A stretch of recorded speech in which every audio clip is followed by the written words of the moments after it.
Uttar Pradesh district Bijnor थाना चांदपुर का रहने वाला हूँ साहब। साहब मैं अग्निवीर में ज्वाइन हूँ।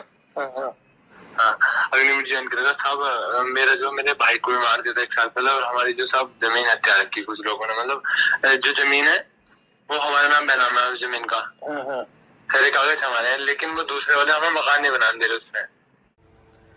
अभी आपने जो ये छोटी सी रिकॉर्डिंग सुनी, हमारे देश का एक अग्निवीर जवान है।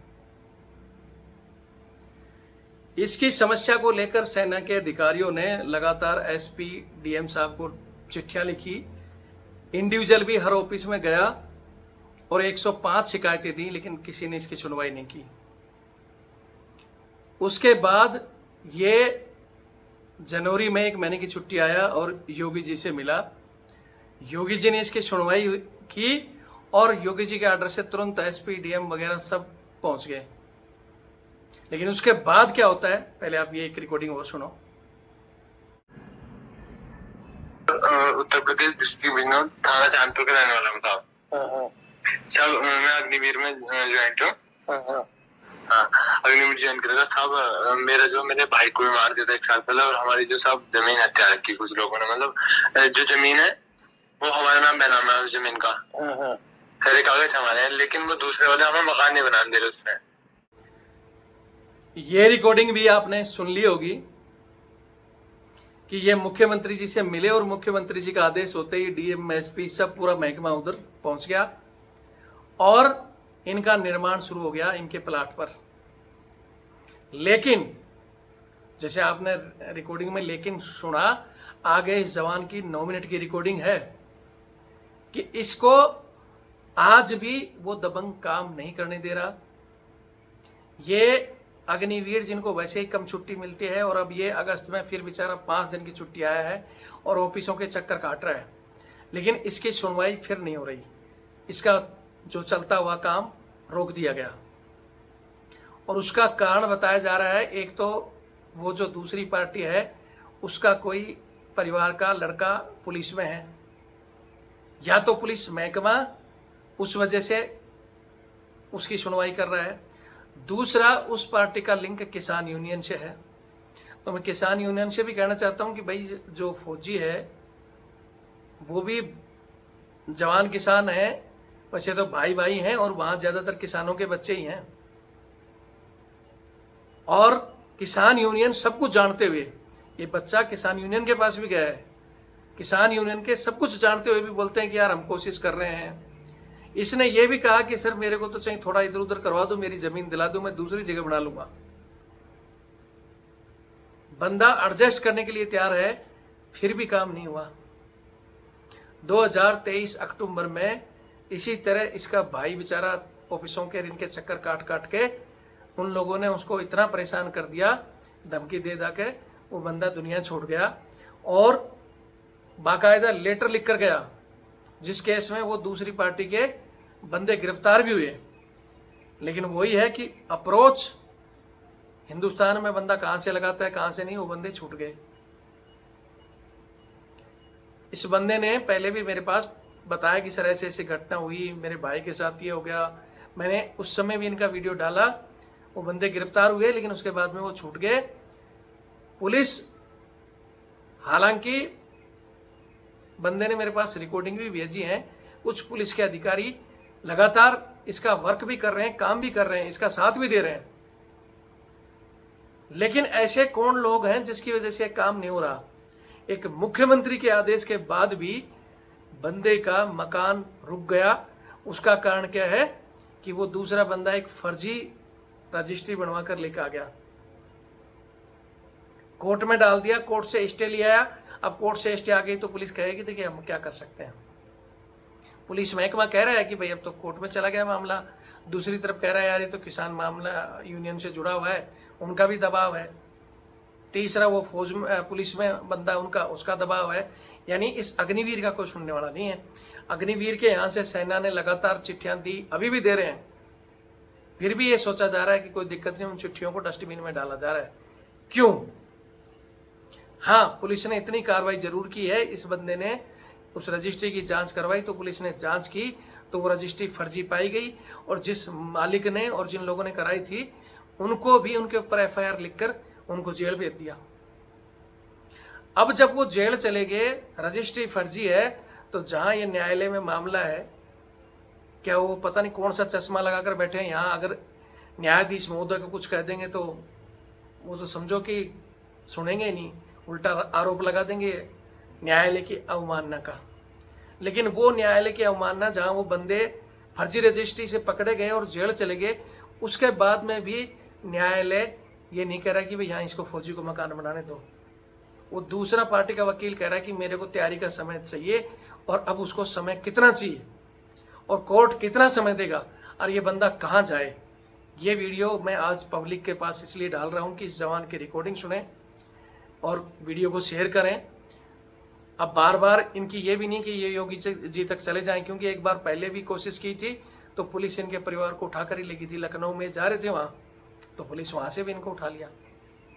तो आखिर ऐसे बंदे के पास क्या रास्ता है? हर आदमी तो पान सिंह तोमर बन नहीं जाएगा। एक पहले भी मेरे पास एक वीडियो भेजा था कुछ दिन पहले भी, एक हवलदार जी का आपने देखा होगा। हवलदार जी ने मेरे पास भी वीडियो भेजा था कि सर अब मैं लास्ट रास्ता है, पान सिंह तोमर बन जाऊंगा। हालांकि मैंने वो वीडियो डाला नहीं, हमारे एक और साहब हैं जो वीडियो चलाते हैं, उन्होंने वो वीडियो डाल भी दिया। लेकिन मैंने तो यही समझाया था कि ऐसे मामलों में इतनी जल्दी पान सिंह तोमर बनने की मत करो। पान सिंह तोमर की कहानी बहुत ही मुसीबतों से भरी थी, और फिर उसका अंत क्या हुआ, सिस्टम थोड़ी सुधरा। पान सिंह तोमर को ही जाना पड़ा, जो आज आराम से सम्मानित जीवन जीते, लेकिन उनके परिवार को और उनको दुख झेलने पड़े। लड़ाई तो जीते, कई सिस्टम को भी सुधारा, लेकिन क्या ये सिस्टम सुधर गया? करप्ट सिस्टम इतनी जल्दी नहीं सुधर सकता। इसलिए गलत रास्ता नहीं करके चाक कर चुनकर आप लड़ाई को जारी रखो, कंटिन्यू। धीरे धीरे आप अगर अपने सही रास्ते पर हो तो वो ऊपर वाले की लाठी में बोलते हैं ना, वो बिना आवाज है, वो आपका साथ जरूर देगी और आपको न्याय मिलेगा। हमारे जवान भाइयों को मैं कहना चाहता हूं कि हमें न्याय इसलिए नहीं मिलता कि सिस्टम में यहाँ पुलिस मजबूर होगी, क्योंकि मामला कोर्ट में, मुख्यमंत्री जी ने कह दिया, एक बार आगे फिर हो गया। तो इन सब के लिए, जैसे उनके पास किसान यूनियन बैठी है, उनके बंदे पुलिस में है, या तो हमारे अधिकारी इसमें ठोस निर्णय जैसे पहले करते थे ना कि ठीक है जब देख लूंगा वो काम करके आ जा, तो अब वैसा या तो फौज में अधिकारी रहे नहीं। रॉयल्टी धीरे धीरे नीचे जा रही है। वो तो आप देख रहे हो कि कर्नल साहब, ब्रिगेडियर साहब तक यूपी में थे, एक ब्रिगेडियर साहब के कोई जमीन के मामले में उनका सिर फोड़ दिया था। कर्नल साहब को पटियाला में पीट दिया, केरला में। तो वहां ही हमारी सेना कठोर कदम नहीं उठा पा रही। पटियाला वाले केस में पंजाब पुलिस ने कुछ नहीं किया, चंडीगढ़ पुलिस ने कुछ नहीं किया। कोर्ट ने वास्तव में लास्ट में टिप्पणी करके, सुप्रीम कोर्ट हस्तक्षेप करके, अब सीबीआई के बाद में हो सकता है वो जेल चले जाएंगे। लेकिन बोलते हैं ना, लातों के भूत बातों से नहीं मानते। जो जिस भाषा में समझता है, जैसे योगी जी, मोदी जी कहते हैं ना कि भैया हम उसको पड़ोसी दुश्मन देश को ऐसे समझाएंगे, लेकिन कुछ दुश्मन हमारे ही, हमारी सेना के खिलाफ ये कर रहे हैं, उनको कैसे समझाएं? तो सेना को फुल पावर आपने बाहर तो दे रखी है, अंदर भी दो कि भैया आपकी वर्दी पर जो ऐसे कर रहे हैं उनका ठीक से इलाज हो। और हमारे पूर्व सैनिक, बहुत सारे संगठन बने हुए हैं, वो क्यों नहीं फिर खुलकर सामने आते? जब एक किसान यूनियन का बंदा, वो उसका गलत होते हुए भी ये दोबारा पुलिस कमिश्नर साहब के पास गया, तो कमिश्नर साहब ने बोला कि यार क्या करें, वहां से वो आता है, दबाव आता है। किसान यूनियन के अध्यक्ष ये खुद गए, तब तो बोले कि ठीक है मैं करवाता हूँ, और जब पुलिस ने कार्रवाई की तो पुलिस को बोलते हैं कि जब मामला कोर्ट में है तो आप क्यों हस्तक्षेप कर रहे हो? तो इतने हमारे जो संगठन बैठे हैं वो कहां चुप हैं? चैनल सारे कहां चुप हैं? क्यों? फौज अगर थोड़ा सा कुछ कर देगी ना, जैसे एयरपोर्ट वाला मामला आया, कर्नल ने ये कर दिया, फलाना, मतलब फौज के अधिकारी या जवान अगर कुछ कर देगा, किसी को बजा देगा ना, तो पहाड़ों की तरह खबर ऐसे बड़बड़ घूम जाती है। लेकिन सपोर्ट के लिए कोई न्यूज नहीं आती है, कोई संगठन नहीं आता। और इसी के लिए मैंने अपना धीरे धीरे वो चैनल बनाया था, जिसमें 8,70,000 लोग जोड़े थे। और कोशिश किया था मैंने कि एक घातक टीम बनाई जाए इन मामलों के लिए। नाम मांगे थे मैंने, लेकिन अधिकारियों ने रविंद्र फौजी के ऊपर एक एफआईआर कर दी, वो चैनल बंद कर दिया, पेंशन बंद करने की धमकी दे दी। उसके बाद धीरे धीरे लोग अंडरग्राउंड हो गए, चैनल से जुड़ने में डर रहे हैं। अरे फिर वही बात है कि न्याय मांगा नहीं जाता, छीना जाता है, या न्याय के लिए लड़ना पड़ता है। अगर इस तरह कायरों की तरह छुप कर बैठे रहोगे, सिर्फ हाँ इसके लिए लड़ दो, उसके लिए लड़ दो, बाकी दूसरे के लिए नहीं लड़ सकते तो फिर कोई फायदा नहीं है। अगर आपको लगता है तो आज इस वीडियो को आगे दिखाने से पहले इतना कहूँगा कि मेरा नंबर है 8290354513 8290354513। ये मेरा फ़ोन पे और पेटीएम से जुड़ा हुआ है और ये मेरा बारकोड। यही नंबर मेरा कॉलिंग और व्हाट्सएप पर है। अगर आप चाहते हो जुड़ना तो भैया नाम गाम इसमें लिखाओ, और लिखा कर ये नहीं कि भूल गए कि हाँ सर हम आपकी टीम में हैं, तो कम से कम आपके इलाके में कहीं आसपास होता है तो वहां तो पहुंच जाओ। उसका टीम बनाने का मतलब है कि हर बंदे को हर जगह कम से कम, अगर आपका संगठन और आपके पास 10 आदमी आपके पीछे खड़े हो ना, तो आप चाहे पुलिस स्टेशन में जाओ चाहे कहीं भी जाओ, आपकी मजबूती से सुनी जाएगी। अकेले अकेले जाओगे तो किसी को पुलिस स्टेशन में पीट दिया जाता है, किसी को बाहर पीट दिया जाता है, किसी की जमीन पे कब्जा। उसका कारण है कि सिंगल आप से ये सोचते हो कि हम तो फौजी हैं, हमारे लिए वो बन गया ये बन गया। ऐसे न्याय नहीं मिलता है। अगर जुड़ना है, टीम का हिस्सा बनना है, तो कंटिन्यू कम से कम इस चैनल को दोबारा उस चैनल की पहुंच तक बताओ। ये तो जिसने बंद किया उसका अलग से वीडियो बना भी दूंगा, आप यहाँ बार बार कहने की जरूरत भी नहीं है। और जिन्होंने वो चैनल बंद किया है, हमारे ही अपनों ने, उनको कहना चाहता हूँ कि हमारी अंदरूनी लड़ाई तो अलग है, लेकिन कम से कम बाहर की जो लड़ाई है, इस तरह के अन्याय अत्याचार है, उसमें तो हमारे साथ आ जाओ। बोलते हैं एक घर में अगर 5 सदस्य हैं, छोटे बड़े हैं या ज्यादा लोग हैं, तो बर्तन खड़कते रहते हैं। तो अपनी अंदर की लड़ाई छोड़ो, बाहर की लड़ाई में तो आप भी तो आओ। वो तो आपने बंद करवा दिया। कम से कम इस चैनल से बाकी साथियों को जोड़ो, ग्राउंड में इसको देखते रहो कि रविंद्र फौजी क्या कर रहा है, और आर्थिक सहयोग करोगे। आप महीने 2 महीने में सहयोग करोगे तब आपको याद रहेगा रविंद्र फौजी क्या कर रहा है। तब आप देख भी सकते हो, हमारे से सवाल भी कर सकते हो और कह भी सकते हो कि रविंद्र सर ये हमारे लिए आओ। अब पूरे देश में रविंद्र फौजी नहीं जा सकता, लेकिन अगर टीमें होंगी और एक दूसरे का सहयोग करेंगे तो मैं तो जा सकता हूँ कहीं भी, लेकिन बाकी लोग तो आएंगे। लेकिन जब दूसरे का किसी का मामला, मैं सर 2020-21 में आपसे जुड़ा था सर, मैंने 50 रुपये 100 रुपये उस समय भेजे थे, और बीच में मेरे को पता नहीं, जय श्री राम, अब मेरी समस्या आ गई, अब मेरे एसपी साहब से कॉल करो, एसएचओ साहब से कॉल करो, सर मेरा तो ये हो गया। तो भैया फिर वो बात वही है कि लड़ाई जब भी लड़ी जाती है जब एक दूसरे के साथ जुट कर रहो। रविंद्र फौजी ने कभी यूपी, कभी बिहार, एमपी, पंजाब, गुजरात, कहाँ कहाँ कभी पुलिस को और दबंगों को फोन कर करके रविंद्र फौजी के लोग कितने दुश्मन बन गए, और अब रविंद्र फौजी इस समय अकेला है तो छोड़ दिए। हमारे कुछ साथी हैं बेचारे, वही हमारी मदद करते हैं, उन्हीं के उससे हम चल रहे हैं। और चैनल भी बंद कर दिया, अब उन्हीं साथी को लेकर हम क्या कर सकते हैं। जब तक संगठन नहीं होगा, जब तक मजबूत टीम नहीं होगी, ये काम मुश्किल है। बाकी तो फिर आपको वही वीडियो लंबा हो जाएगा। इस अग्निवीर की कहानी सुने, इसकी रिकॉर्डिंग देखें, कुछ नहीं कर सकते तो वीडियो को शेयर कर दें और चैनल से जरूर जुड़े। जय हिंद, जय भारत, वंदे मातरम।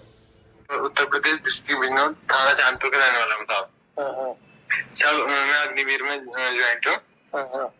हाँ, अग्निवीर ज्वाइन करेगा साहब। मेरे भाई को भी मार दिया था 1 साल पहले, और हमारी जो साहब जमीन हत्या रखी कुछ लोगों ने, मतलब जो जमीन है वो हमारे नाम बेनामा है उस जमीन का, सारे कागज हमारे हैं, लेकिन वो दूसरे वाले हमें मकान नहीं बनाने दे रहे उसमें। आपने इसकी शिकायत कहाँ की है? हमने शिकायत तो साहब हर जगह कर ली। अब मतलब कोई रक्षा का नाम था। मैं मुख्यमंत्री जी से मिला था 13 जनवरी को, मैं खुद योगी आदित्यनाथ जी से जी। फिर तो उन्होंने आदेश किए थे मई से, तो उसमें एकदम तत्काल एक्शन हुआ था। जितने भी डीएम वगैरह सब जमीन पे पहुंच गए थे। फिर जमीन पे पहुंचने के कारण जमीन की चिनाई भी स्टार्ट हो गई थी। चिनने के बाद हमारी जमीन चिनी गई थी। हमने चिनने के बाद जैसे हम अपने घर आए, वो लोगों ने वो दीवार ढा दी, और एक फर्जी जो जमीन हमने करा रखी थी, उसी जमीन का एक फर्जी बैनामा करा के ना उस पर स्टे ले लिया। अच्छा। फिर हम कमिश्नर मुरादाबाद से मिले जाके, जो हमारे के मंडल में बैठते हैं कमिश्नर साहब। कमिश्नर साहब से मिला हुआ, कमिश्नर साहब ने कहा मैं इस रजिस्ट्री की जांच करा रहा हूँ, कराता हूँ। अगर ये रजिस्ट्री मतलब रजिस्ट्री वो ही फर्जी हुई तो मैं इसे खारिज कराऊंगा। तो उसके बाद जब हम पूछे तो रजिस्ट्री खारिज मतलब फर्जी निकली। उन्होंने दिखाया वो उसका कहीं रजिस्ट्रेशन नहीं था। अच्छा। वो उन्होंने कहीं साइबर कैफे से मतलब बैनामे लगवा के और टाइप करा के ऐसे बनवा लिया था। उसके बाद ना तो उन्होंने उस पर स्टे लिया, ना तो वो अभी तक स्टे खत्म हुआ, लेकिन उनका FIR हो गई। जो उन्होंने फर्जी बैनामा किया था उसमें कुछ धाराओं में उन पर FIR हो गई थी। अच्छा। जिसमें से जो मालिक बना के जिससे अपने नाम कराई थी जमीन, उसे जेल भी हो गई थी उसमें। तो वो कोर्ट में लगा दो, जहाँ स्टे लगाओ ना वो। हाँ सर, उसमें कोर्ट में भी लगा दो। दूसरी बात, जो विपक्ष पार्टी है ना, वो किसान यूनियन के नेता है, उसमें भी नेता मेरा काम नहीं होने दे रहे। जो अब अधिकारियों से मैं यहाँ जाकर IHM साहब वगैरह से मिला, तो IHM साहब ये कह रहे हैं कि भाई तेरा तो अकेले का काम है, लेकिन उनके साथ किसान यूनियन के लोग जुड़े हुए हैं, जबकि किसान यूनियन वालों को भी पता है कि विपक्ष पार्टी तुम्हारे साथ गलत कर रही है, लेकिन यार ये तुम्हारा काम नहीं होने दे रहे, दबाव बना रहे हैं। तो आप उसको वो जो ये फर्जी रजिस्ट्री वाला कोर्ट में लगा दिया, तो कोर्ट ने कोई डिसीजन नहीं दिया क्या? नहीं, कोर्ट में लगा दिया, उसमें भी तारीख बढ़े जा रही है अभी। जब बताई दिया जिस आधार पर उन्होंने स्टे दिया है, वही चीज फर्जी है, तो फिर कोर्ट को फैसला देना चाहिए उल्टा। हाँ, तो कोर्ट में अभी जो उसमें बहस नहीं हुई, जनवरी से अभी तक उसमें कोई बहस भी नहीं हो पाई। तो अपने वकील साहब से कहीं भी बोले, वो दूसरी पार्टी बोले, उसने उसके जो वकील है वो ये कह रहा है कि मेरी अभी तैयारी नहीं है, मैंने अभी पूरे डॉक्यूमेंट नहीं लगाए, WS बाकी है। तो योगी जी के पास दोबारा आपने कुछ चिट्ठी वगैरह लिखी या गए दोबारा जाने की कोशिश की? सर मैं बताता हूँ, एक बार तो उसमें एक्शन ठीक ठाक हो गया था तगड़ा, ठीक है, सारे अधिकारी आ गए, जब अधिकारी ने वहाँ जांच करी तो हमारी चिन्हाई का आदेश दे दी थी, बोले तुम चिन सकते हो, तुम्हारी जमीन है। उसके बाद मैं छुट्टी से चला गया था, तो हमारी 30 दिन छुट्टी है सर, 1 साल में। अब मैं दोबारा साहब मैं 5 दिन की छुट्टी आया हुआ था, लेकिन 5 दिन की छुट्टी में तो वहाँ पहुँच नहीं पाऊंगा, तो लेकिन मैं कल कमिश्नर साहब के पास जाऊंगा। तो एक आप जहाँ जाते हो उसका एक छोटा क्लिप बनाओ ना, कि भाई मैं एक तो आपके घर की बनाओ कि ये तो मेरा घर है, ऐसे ऐसे जो मेरे को बता रहे हो ना, पूरी कहानी बनाओ जी, अधिकारी के पास जाते हो वहाँ कराओ जी। और एक जिस कोर्ट में है वहाँ कि भाई एक जब कोर्ट में ऑलरेडी जो चीजों से स्टे हुआ वो फर्जी निकल गई, उसके बाद कोर्ट किस चीज का वेट कर रहा है जी। तो ये कैसे, या तो वीडियो बना के दे दो हमारे को। हाँ, क्योंकि भाई जो लोग है ना किसान उनके डिस्ट्रिक्ट में मतलब ज्यादा ओल्ड है उन लोगों का, और मैं उनसे खुद भी मिला जाके मैंने कि सर अगर हमारी कोई गलती है, वो किसान उनके अध्यक्ष कुलदीप सिंह, हाँ हमारे डिस्ट्रिक्ट में, मैंने कि साहब हमारी कुछ गलती तो हमें बताओ, हमारे डॉक्यूमेंट्स है, ऐसा आप जैसे कहोगे हम ऐसा कर लेंगे। क्या बोले? मैंने उनसे बताया, बोले ठीक है इसमें दिखाते हैं, मैं उनसे पूछ लेता हूँ मैं। फिर मैं दोबारा गया, बोले यार वो लोग तो मान नहीं दे, वो फैसले को तैयार नहीं है किसी भी तरीके से, तैयार नहीं है। जब वो गलत आदमी है तो फिर उनका साथ क्यों दे रही है? मैंने कही बोला हम साथ नहीं दे रहे, मतलब हमसे ये कह देते हैं, लेकिन जब मैं कमिश्नर साहब के पास गया था ना, तो कमिश्नर साहब ने दोनों पार्टी को बुलाया था, तो वे खुद भी आए थे, कुलदीप सिंह उनके साथ, कुलदीप सिंह उनकी तरफ से खुद भी आए थे, और वे कहने लगे, बोले जब कोर्ट में चल रहा है, बोला तो अधिकारियों से बोले कोर्ट में चल रहा है हमारा, तो तुम्हारा कोई मतलब नहीं है उसमें, ऐसा बोले अधिकारी से। हाँ, तो फिर पुलिस तो मजबूर हो जाती है, मामला जब कोर्ट में होता है तो पुलिस मजबूर हो जाती है। तो हाँ कमिश्नर साहब से, लेकिन सर ये तो मतलब वो हो जाए ना, क्योंकि हमारा इतने साल से तो कोई उनका स्टेप्स तो कुछ भी नहीं था, और हमारे नाम रजिस्ट्री भी है नहीं, तो वो अब स्टे हो गया ना, तो कोर्ट तो पुलिस तो करंट मामले के हिसाब से चलती है। और फिर भी जो मेरे भाई के मर्डर में वो लोग जेल चले गए थे, उसके बाद उन्हें बेल मिल गई थी। वो तो कल कोर्ट के हाथ में है, वो पुलिस के हाथ में नहीं है। हाँ बता रहा हूँ, बेल मिल गई, जो बेल के लिए भी मतलब बेल से बाहर आने के बाद भी परेशान कर रहे हैं, धमकी वगैरह दे रहे हैं मेरे फादर को। उसके बाद उन पर 2 FIR हो गई बाहर आने के बाद, और जब भी उनकी बेल अभी खारिज भी नहीं हो रही थी। कोई नहीं, आप एक बना के देखो वीडियो कि ऐसे ऐसे हमारे साथ हो रहा है, तो उस मामले को हाईलाइट हम कर देंगे। हाँ सर, यही चाहता हूँ, प्लीज आपसे यही मदद चाहता हूँ, मैं आपको वीडियो बना के दूंगा, तो सर हमारी वीडियो कहीं ना कहीं हो जाए। मैं बना दो आप, मैं तो कर दूंगा हाईलाइट, तो यूपी के ग्रुप भी है, चैनल में भी डाल देंगे, और जो भी हमारे शो का हम भी बोलेंगे। हाँ, वैसे किस तरीके की वीडियो बनानी है मुझे, मतलब मेरे फादर और मदर को खड़ा कर दूंगा जमीन पे। मदर फादर को खड़ा कर दो, आप भी बोल दो, आपको क्या मना कर रखा है कि आप नहीं बोल सकते, ऐसा कहा है क्या? नहीं, मैंने किसी ने नहीं किया। तो बोल दो आप, मैं अग्निवीर हूँ, ये मेरे मदर फादर है, ये मेरी जमीन है, जो आपने जैसे मेरे को बताया ना पूरी कहानी, जी जी, कि भाई मैं अग्निवीर